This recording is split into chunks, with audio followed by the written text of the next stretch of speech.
Thanks everyone for attending this Great Boulder Resources Investor webinar. My name is Chloe Hayes from Investor Relations Consultancy Group Corporate Storytime. We are very pleased to have an opportunity to run through the investment and exploration story for Great Boulder Resources. Joining us today is Great Boulder Managing Director, Andrew Paterson. Great Boulder is an ASX-listed, gold-focused mineral explorer. The company's flagship Sidewell asset is located near the town of Meekatharra in Western Australia, a region which has produced some 4 million ounces of gold since first production in the 1890s. Andrew will run through an investor presentation to provide an overview of the Great Boulder business. And at the end of the presentation, we will run through a Q&A. And without any further ado, I'll hand over to Andrew, who will run through the investor presentation. Thanks, Andrew. Thanks for that introduction, Chloe. For those who don't know, Great Boulder is a junior exploration company based in West Perth. All our assets are in WA, and we've been listed for about 6 years. Traditionally run by geologists. We've recently expanded the board somewhat with the addition of Karen O'Neill here to the board for her commercial experience to broaden our skills. And really, I think I always use the expression for people when assessing an exploration company as a potential investment. There are 3 things that you should look for, and I think the first one is the people who are involved. The second one is the project, and the third one, of course, is the value proposition. So, look at the people, work out whether you think that they're capable of doing the job, people that you can trust. Look at the projects and obviously work out whether you think that the projects look any good or not. And based on those 2 factors, look at what the value of that company is and whether you think it's likely to go up or potentially already be overvalued. So I'm going to run through all of those 3 factors and hopefully illustrate why I think Great Boulder is currently undervalued on the basis particularly of our Sidewell Gold Project, which is our flagship operation right next to Meekatharra in WA. So firstly, the board highlights here, particularly Greg Hall, the chairman, is a globally experienced mineral systems expert, and he's worked on most of the continents of the world, and if he hasn't found gold there, he's been and had a look at all the big mines of other areas, some of the biggest gold mines in the world he's familiar with. I'm a geologist with almost 30 years experience now. I originally came from a mining and production background and then got into exploration later in life. And I should also point out that Dr. Scott Halley is one of our key consulting and supporters. He's also a shareholder, and Scott's done a huge amount of work, particularly recently on Sidewell, which has been enormously valuable. And for those who don't know Scott Halley, if you hang around the exploration sector for a while, you'll come across his name with a number of junior companies and major companies. I think he's Australia's best geochemist and really one of the best geochemists in the world. So we're very, very lucky to have his assistance. Moving on to the projects, I'm mainly going to talk about Sidewell because that's where all our field activity is. But at this point, I'll briefly touch on Wellington, which is our tenement application, project application in the Irahedi Basin. So in that location, we're using the Rumble Resources analogue, which is their big Iroquois Navajo discovery. And that's broad zones of subhorizontal zinc-lead sulfide mineralisation. So really interesting and quite exciting geologically. And what that is demonstrating already is that the Irahedi Basin has the potential to be a world-class zinc-lead province. About 2 years ago, we used their model using government data to generate our own target in the Irahedi. We pegged that last year, and we're expecting those tenements to be granted towards the end of this year. So it has been quite a slow process, but that's given us plenty of time to think about what we're going to do. We have an Aboriginal Heritage Agreement ready to go there, an in-principle agreement with the traditional owners. So once we get the tenements granted, we'll be able to hit the ground running The third project, Whiteheads near Kalgoorlie, is a kind of a brownfields, particularly gold project, and it does have some nickel potential. We've made a couple of small discoveries there. Probably not going to do much more work on that for the rest of this year because we're concentrating on Sidewell. So getting straight into it, another key attribute at Sidewell is the location, because it's right next to Meekatharra, and we kind of picked up this project effectively from under Westgold's nose, which was a coup for us, but there are reasons for that, and I'll explain them. But it's literally a 10-minute drive from the accommodation in town to the drill rig, so very, very well located. And if you look at that on Google Earth, you can see from this kind of aerial view, the red and white outline is our tenement. That's the Great Northern Highway there heading towards Newman. And then back to the south of town is the Bluebird Mill, about 12 kilometres south of Meekatharra. So that's a big hungry mill owned by Westgold. All the ground down this side around the highway is Westgold's operations.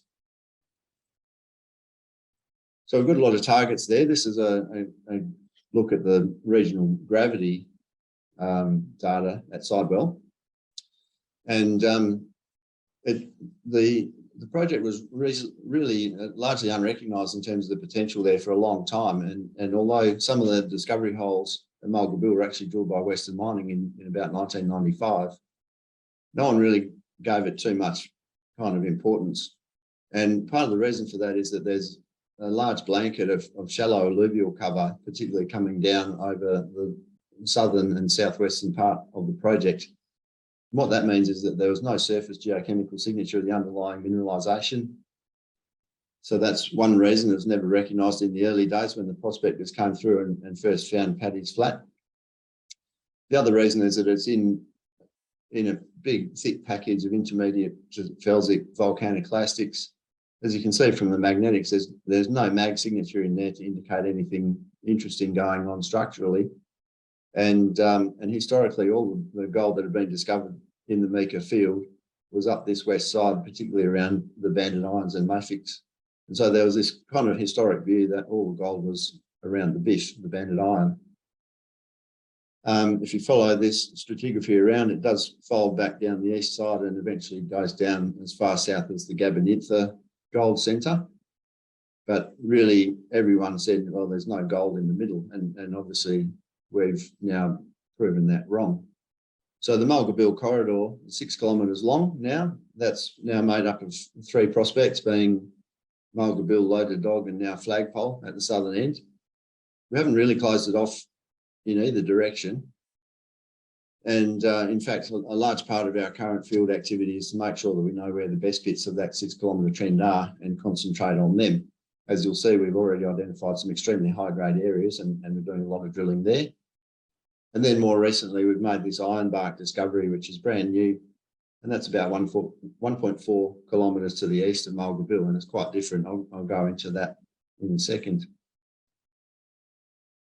So zooming in slightly on the Mulga Bill corridor, this is the 6 kilometre stretch I was talking about. We've got extremely high grade and sometimes bonanza grade hits here in these high grade quartz veins. We also have this eastern trend, which we're starting to drill more now. And then a couple of clusters of grade to the south, which we're also drilling as well. So this is Loaded Dog here, and then further to the south is the Flagpole prospect. And as you can see, it's still open to the north. We've got high-grade intersections there up to a maximum of so far of 234 grams a tonne, which is an absolutely fantastic grade. And over the top of that, we've got this bismuth pathfinder. You can see these contours. It is actually the bismuth anomalism. And so that gives us this geological model of a really big, robust, high-energy, intrusive related gold system. Now, there are a number of different subtypes of intrusive related gold system, and we're still working out exactly the genesis of this ore body. There's a lot of questions yet to answer, but that bismuth has been an extremely important pathfinder element for us in our reconnaissance and early stage drilling. Interestingly, in some areas, we're also seeing an adjacent zone of what we're calling the sulfide zone, which is actually copper, silver, gold mineralization. So we're getting a lot of chalcopyrite there carrying the copper. Low grade gold, often around 0.3, 0.4 grams a tonne, and significant amounts of silver. So one of our best intersections here, 25 metres at 1.3% copper, is actually quite significant. So people are wondering, you know, on the one hand, does the copper detract from the metallurgy of the gold? Which is a good question, and to be honest, we haven't answered that yet. And the second one is there economic significance to the copper? And to be fair, I don't know the answer to that at the moment, because obviously we haven't done a resource model. But really, the fact that the high-grade gold and the higher grade copper zones are spatially separate would indicate that if they can be successfully mined separately, then the copper doesn't necessarily impact on the metallurgy. So that's a good thing. The other thing to note on this plan view is this is really only a bit over 1 kilometre in the central part of the corridor, and we've got a huge amount of drilling yet to do. Looking at a cross section, you can see quite a bit of structural complexity here. This regional shear zone runs north-south, and that also sometimes you'll see the copper zone sitting just off to the side of that. We have some subvertical orientations, and then there's flat quartz veins there's different orientations, different generations of quartz veins. Very high grades, quite often an ounce or more per tonne. And we're just continuing, we're drilling on different orientations to try and pick up those different vein arrays and piece this whole thing together. Another thing to mention is we've done some initial MET studies, and that was super positive. It was a very high grade sample, about 40 grams a tonne, and that gave us 99.7% gold recovery, which is absolutely fantastic, just with basic grind, crush grind and cyanide leach. And that left a 0.1 grams a tonne tail, which is a very, very good result. So I'm pretty happy with that. If you look at that central zone in long section, this is about 900 metres, and you can see this is all our high grade hits projected onto a long section plane. This is the first cluster of high grade veins. There's a subvertical Proterozoic dike cross-cutting here. To the north of that, very little RC drilling. There is air core drilling up here, showing us that the continuity is still there, and but that's poorly defined. And then there's quite a big gap to the south, so a lot more work to do. And really, all of that is aimed around building towards a mineral resource estimate. So probably 6 to 12 months ago, I was saying I would like to have a resource estimate by the end of 2022. I think it's fair to say now that the complexity that we're seeing means that it is going to take us longer to have enough confidence to get to our initial mineral resource. And I don't know exactly how long that's going to take, but I think over the next few months, we'll have a much clearer idea of how much more work is required to get to that point. So now moving on to ironbark. Now this is our new discovery. So we've been talking a lot about ironbark in the last couple of months. We're really pleased with it because we found it ourselves just through fairly systematic, simple gold exploration. So it was literally identified from 2 auger holes in a broad regional auger grid. So when we first found it, we got those 2 auger results. I think they were 40 ppb, parts per billion, and 8 parts per billion next to each other. And we'd just come from Kalgoorlie, where the soil results were often 50 or 100 parts per billion. So we weren't too excited at that point. This was a couple of years ago now.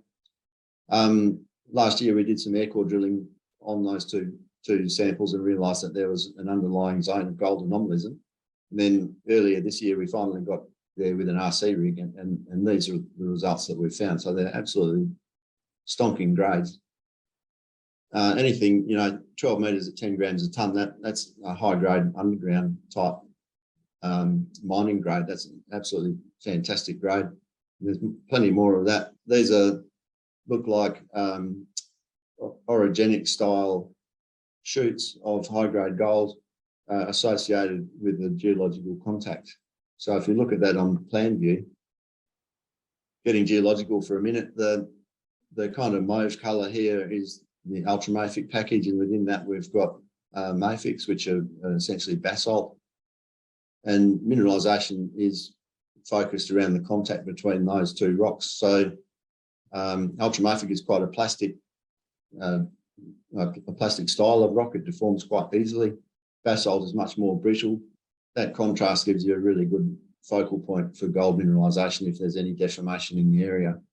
So this is really, it just looks like a kind of bread and butter goldfields orogenic style gold deposit. And so I'd hesitate to say that it's simple, because no gold deposit is really that simple, and it's still going to take us more drilling to figure out what's going on. But, you know, touch wood, so far we've got some fantastic drill results. It's about 400 metres long, still open to the north, and we're drilling up this north end right now. So there'll be more news flow on Ironbark in the weeks ahead. This is now our third round of RC drilling. The other interesting thing about Ironbark, as I said before, we initially weren't that excited about the geochemistry.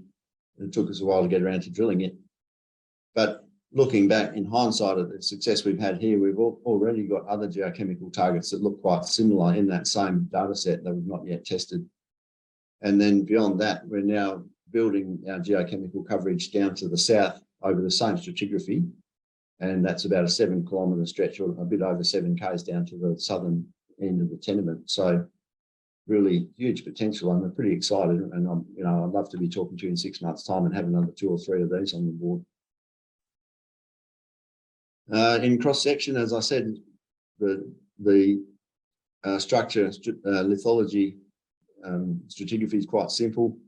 Ultramafics and mafics, and we've got some very broad, shallow hits. This is only 24 metres down the hole, and further to the north is only 16 metres down hole. So we think these grades probably come to surface, and then getting into very high grade at depth. So doing a lot more drilling to further define how these zones relate to each other. Now moving on, just the last thing to talk about is really our exploration project pipeline, and this is something that we've only started to build really since our Ironbark discovery. It's really sharpened our focus in what else is around the area other than our early known targets of the Mulga corridor, Matilda, or Jones Well. So what we've done is really just a fairly standard pyramid of exploration priorities. The 2 leading ones, of course, being resource definition drilling at Mulga and Ironbark, and then drill testing these other things along that 6K corridor, Mulga North as well, Loaded Dog and Flagpole. Mulga North is the other side of that Proterozoic dike I was talking about earlier. So that's where we've got air core drilling, but we haven't got RC drilling, or not much RC drilling. And then down here, Ironbark South. So this is where we're extending our auger coverage now, and we should have geochem results back on this in the next about 6 weeks. So with the auger sampling, we send that off for full multi-element geochemistry. That takes a bit longer. To give you an idea, a gold assay takes at the moment less than 40 days, around 35 to 38 days at the moment. A multi-element assay might take 60 days, so it's significantly longer, but well worth doing. Now, this background is our gravity, and you can see this is that kind of ultramafic package coming up the east side, shows up as a gravity high. Mulga, interestingly, originally showed up as a gravity high, which is caused by the amount of sulfides in the ground, particularly disseminated pyrite and perhaps carbonate alteration is enough to increase the rock density and show up in the gravity field. Intriguingly, we have another unexplained gravity high up here in the same rocks as Mulga that hasn't been drill tested. So that's something that we want to have a look at in the next couple of months. We're actually still waiting on surveys to get the approvals through to drill that. But that's quite an intriguing target that could be a Mulga lookalike. So we're pretty interested to test that.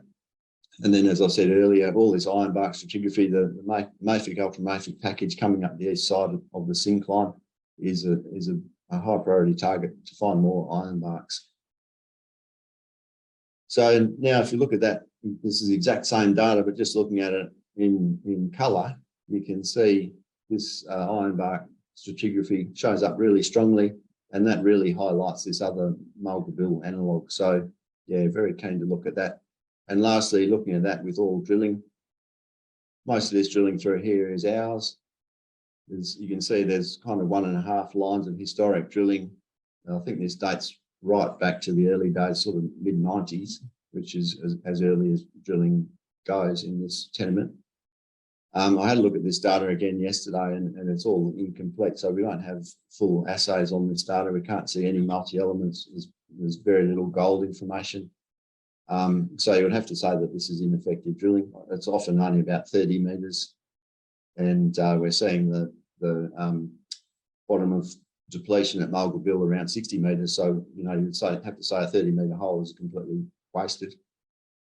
So what that means is this kind of interesting gravity target here to the east of Mulga Bill is really effectively completely untested. So that's quite an intriguing target that we'll be looking at in the next 6 months.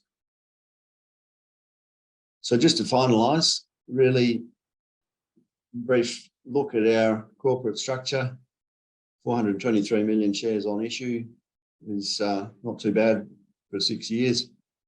6 million in cash at the end of June, so we're quite well cashed up for a company of our size, and an enterprise value of 34 million. So that's the key number to look at when considering the value proposition. So if you look at Sidewell in particular, the value that we see inherent in Sidewell, and that's really has been and continues to be a transformational opportunity for the company.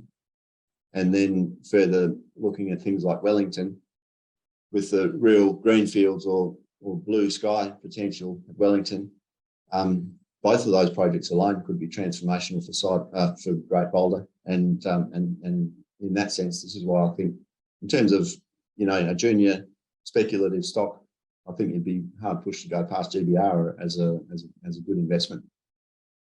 So those key points really. Our GBR team has a strong track record of discovery, both as Great Boulder, but also in our previous careers, and particularly Greg Hall. Sidewell is a real company-making opportunity, and we're drilling full-time on that for the rest of the year to define that as quickly as possible. And we'll be on the ground at Wellington at this stage, probably early in the new year. So I'll hand back to Chloe, and we'll go into the Q&A format. So our first question today is, Rumble Resources seem to be uncovering some great potential in the Irahidi Basin. Do you consider that Great Boulder's Wellington project to be in the same geological setting as Rumble's project? And when do you envisage commencing fieldwork there? Yeah, it's a good question. We actually follow the Rumble story really closely, and personally, I talk to those guys every few months. And they're a really strong technical team, and I have a huge amount of respect for what they've done. So as I touched upon earlier, we actually used Rumble as an analogue when we were looking at the Irahidi Basin for target generation, kind of in the middle of a COVID lockdown.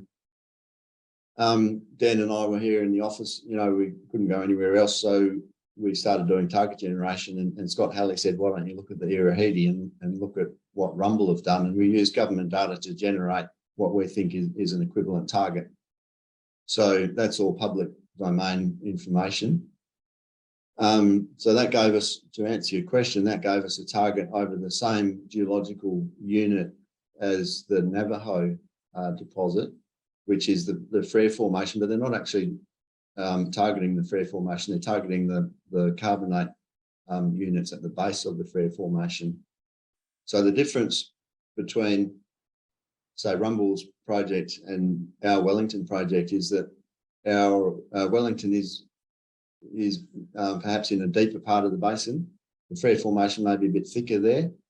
What that means is those target horizons, the carbonate, which is where all the sulfide lives, or if the model is correct, may be deeper. So that's obviously an economic consideration, but what we're seeing is those huge volumes of sulfide and flat lying or sub-horizontal carbonate horizons make a fantastic target. And if we can find those higher grade zones, particularly around vertical structures, then it could be an absolute winner. So we see really strong geochemical anomalism on the surface. That's all we know at this stage. We haven't properly been on the ground yet. And the first thing we'll be doing is geochemistry and mapping, and then drill targeting. To answer the second part of your question, if the tenements are granted, say in December, which is the kind of the government mines department timeline at the moment, the native title party have agreed that they're not going to object to any of our applications because we already have an in-principle agreement with them. So that would mean we'd be free to start exploration in the new year, which frankly is not a great time to be running around in the Irahedi Basin. It's pretty hot up there and with potential for thunderstorms. So we'll take that into account and get on the ground as quickly as we can. Great. Our next question is, as you've mentioned, Westgold's Bluebird Mill and Paddy's Flat operations are very close to the Sidewell project. In your mind, are Westgold, who've today reported they're holding $183 million in cash, the natural owners of any future mining operations at Sidewell? Yeah, that's a great question, and it's one I've been asked a lot. And I think Westgold would probably see themselves as the natural owners of the project because they own all the mining infrastructure in the area, and they're very good at what they do. They're an excellent mining company. We get on well with the Westgold team. However, there are a lot of options to deliver ounces without Westgold owning it, and those would be a couple of examples. One is obviously toll treatment. Another analogue deal would be the one that Westgold did with Southern Gold on the Cannon deposit at South Kalgoorlie. So that was a really good win-win structure where they took 50% interest in the project, mined it, and both companies made a lot of money. There's other types of toll treating operations, including basically selling tons to their mill and things like that, or a project deal or a corporate deal. So we're keen to stay independent and push the project through to production. And our perfect world scenario would be to build our own mine and, if necessary, if it's big enough, build our own plant. But I'm also cognizant of the fact that if there's no need to duplicate infrastructure in the region, then we won't. So basically, we're leaving our options open. Great. Our next question is, you have scientific collaborations with CSIRO and Sensor, which is the group that has exploration ground directly to the south of Sidewell, and also have big data AI technology, which they're developing for exploration targeting. What have these collaborations achieved in helping you develop a deeper technical understanding at the unique Sidewell project? Yeah, we do a lot of collaboration. So firstly, the CSIRO project done by Dr. Walid there, and he did a fantastic job, particularly looking at the regolith geochemistry. Very technical, looking at different alteration styles, and gave us some kind of definitive fingerprints for what to look for elsewhere to find the same style of mineralisation. So that would be a useful tool and a fairly cheap exploration tool to extrapolate Mulgaville style mineralisation into other areas.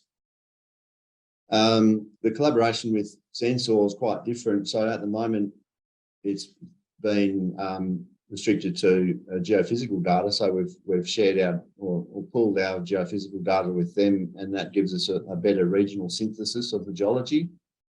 And now they've started drilling. They're doing air core drilling, or already have done on their project. When they get the assays for that back, we'll put all the multi-element geochemistry together, and that'll also give us a more regional synthesis.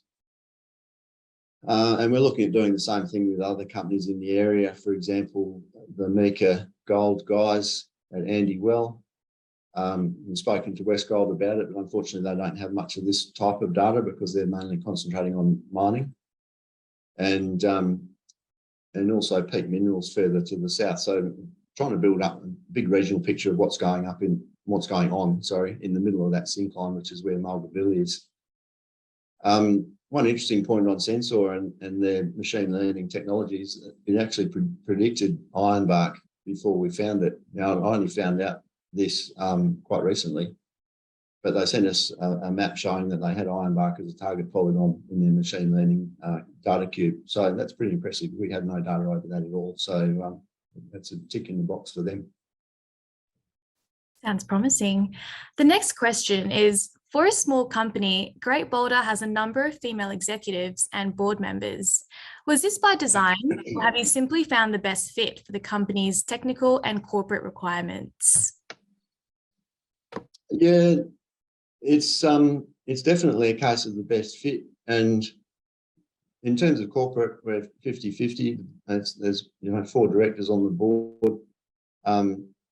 Karen and Mel Layton, they're both very valuable and useful members of the team. And Karen's only been on the board a few months, but she's fitted in really, really well, culturally and also by broadening our skills base. When prior to that, it was just a board of 3 geos, so we're kind of a bit thin on the corporate and commercial side of things. So it's been great having her on board. Within our broader team, now getting on to about 16 people, which is exactly 50-50, male and female. We're kind of lucky because the bulk of our recruitment in the last 6 to 9 months has been for geologists, and there are a lot of really good female geologists, and so we actually didn't set out to be a 50-50 gender balance. We're just looking for the best people for the job, and we've got some really smart young female geologists and smart male geologists. That brings corporate and social responsibility. I'm concerned, in light of there has been a lot of negative publicity about the mining industry, the overall culture, particularly in the last 6 months. My concern is to make sure that these people are all safe in the field all the time. We really want to look after them, and we want to be a leader really in starting to turn that that negative into a positive and set an example for gender balance and a positive message. So I'm hugely proud of our team. We've got some super smart people on board, and that makes a huge difference. If you get the best people you can, it gives you the best chance of success. And as a kind of head or leader of the business, it's my job to set them free and let them go out there and give them the best chance of discovering something significant. So that's what we're doing, and it's hugely rewarding, having a lot of fun. Perfect. Our next question is, can you please define the drilling and assay costs for the current round of sidewell drilling? Yeah, that's a great question. For an RC metre, we generally budget on about $100 a metre all up. So drilled cost, and then we're actually achieving pretty well a fair bit less than that at the moment because we have challenge drilling on site who are absolutely smashing out the meters. So they're probably doing it for between $70 and $80 in actual fact. A gold assay will cost you around $22.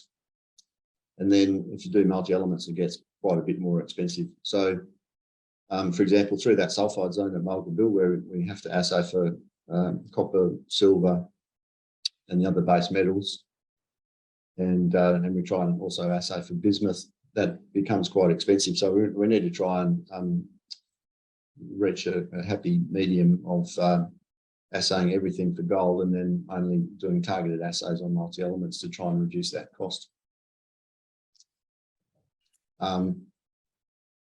Sorry, just to extrapolate a bit further, an air core hole would cost us about $22 or $20 to $22 a metre. So that's quite a lot cheaper. That's why we do so much of it in the early stages. Diamond drilling, you'd be lucky to get less than $200 a metre for diamond drilling. Great. Our next question is the shallow nature of loaded dog a game changer for near-term cash flow? And how quickly can we get a mine plan through the mines department? I'm guessing that question probably relates to Ironbark. And yes, specifically to Ironbark, the shallow nature of it is a game changer. So we're being pretty upfront about the fact that Ironbark is a lot smaller than Mulga Bill. So we've spoken about the Mulga Bill corridor having potential due to its size and strength for 1 million ounces. And Ironbark is kind of an order of magnitude smaller. But because it effectively, we think that mineralisation there probably outcrops or comes very close to surface. And there is really still very high grades within it. And still drilling there, obviously, and still defining that zone. But we think it'd be quite a juicy little open pit opportunity where you could just about dig ore from day one, which is, fantastic for any mining operation. That does lead to considerations for near-term cash flow, I suppose. But having said that, in terms of near term, even if we were to put a mining lease over that today, it's probably going to take the best part of 2 years in the application process for a mining lease. And all of our ground there is an exploration license, which means that anything that we dig up has to be converted to a mining lease first. So we are actually considering that, but what we would want to do is firstly define any mineralisation around Ironbark so that we can put a more kind of educated view of where that mining lease would have to go, so we don't make it too small and don't make it unnecessarily big, just have the right size. But yeah, that's certainly an option. Great. And our final question is, do Sensor have any other targets like Ironbark on the same stratigraphy? Yeah, they do. Yeah. There's one or two further to the north. I think they're fairly small. Yeah, without kind of giving too much away of their secrets. And really, they're not saying, X marks the spot. The data cube creates a polygon, which can be quite large. So they still have to find the treasure map within that. But firstly, Ironbark on their data cube was a fairly small target, and I think it's already looking bigger than what they anticipated. But the significance is that it's where they predicted it. They've 2 other smaller targets to the north that we'll be looking at. Well, we are looking at because we've already got geochemistry over them.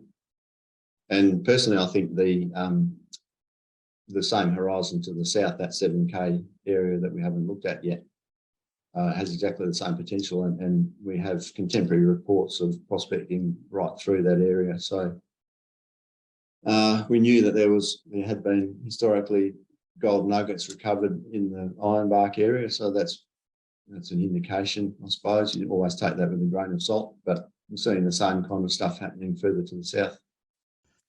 Great. Well, that appears to cover the majority of questions from our audience today. We wish to thank Andrew and the Great Boulder Resources team for the updates. And if you have any further questions for Andrew, please forward them to info@corporatestorytime.com.